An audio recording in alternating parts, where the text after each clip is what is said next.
Hello class, we are going to be reading about Anne Frank today.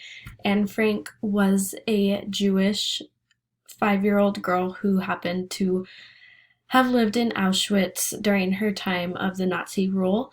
And today we have learned already about the Holocaust, but we're going to read a little bit about Anne Frank, who she was, what happened, what she did, and her time during the Holocaust.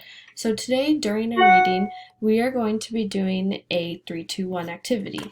A 3-2-1 activity is while we are reading, we are going to write down 3 important details that we have read from the article.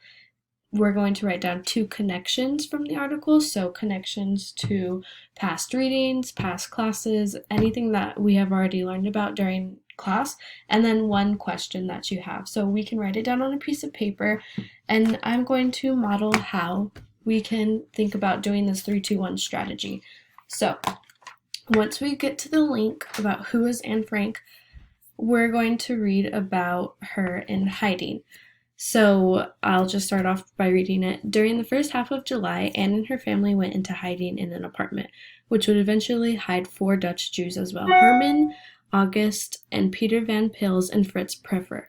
So right off the bat, this information tells me an important detail. It tells me where Anne went into hiding in an apartment. It tells me and who she went into hiding with, other four Dutch individuals, and it lists their name. So we're going to write that down as an important detail on our paper. As we continue reading, for 2 years they lived in a secret attic apartment behind the office of the family-owned business at 263 Prisinjack Street, which Anne referred to in her diary as the secret annex.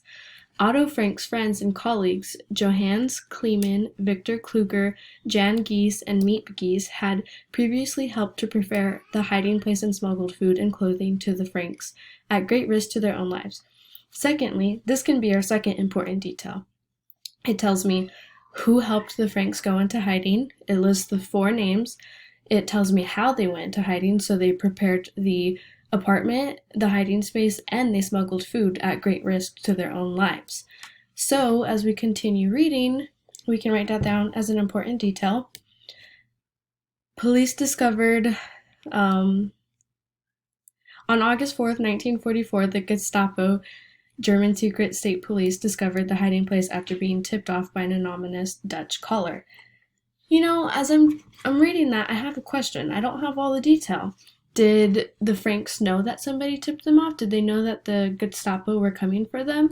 Did they try and escape before they were captured?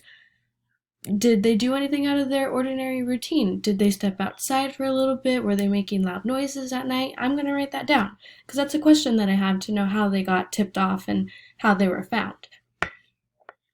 And we can keep reading. That same day, Gestapo official SS Sergeant Karl Silbauer and 2 Dutch police collaborators arrested the Franks. The Gestapo sent them to Westbrook on August 8th. 1 month later, in September 1944, SS and police authorities placed the Franks and the 4 others hiding with the Franks on a train transport to Westbrook to Auschwitz. And after reading that, I can make a connection about Auschwitz. We just learned about the Holocaust. We know Auschwitz was one of the major concentration camps that the Nazis placed Jewish individuals in, and we already know about Auschwitz. So I'm going to write that down as a connection that I have to past learning. And then this is how we can do our 3-2-1 strategy, and this is how you guys will do it individually once you read the full text by yourselves.